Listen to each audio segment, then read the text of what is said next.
Birinchi raqamli valyuta kurslari kanaliga xush kelibsiz.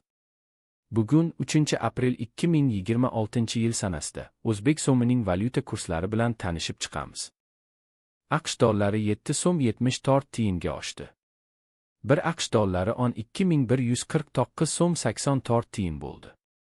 Endi 100 AQSh dollari 1.214.984 so'm bo'ldi. Oxirgi oyda AQSh dollari 0.2% ga tushdi. Yevro 76 so'm 7 tiyinga tushdi. 1 yevro 14.003 so'm 91 tiyin bo'ldi. Endi 100 yevro 1.400.391 so'm bo'ldi. Oxirgi oyda yevro 1.0% ga tushdi.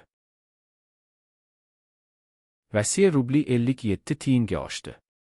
1 Rossiya rubli 151 so'm 10 tiyin bo'ldi.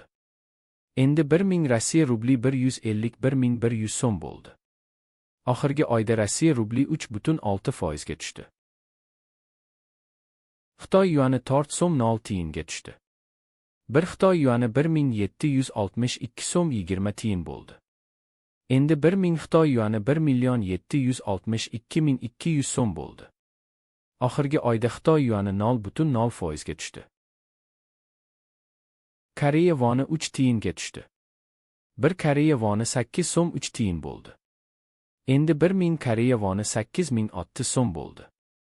Oxirgi oyda Koreya voni 3.3% ga tushdi. AQSh dollarining Rossiya rubliga nisbatan kursi 25 kopeykaga tushdi. 1 AQSh dollari 80 Rossiya rubli 41 kopeyka bo'ldi.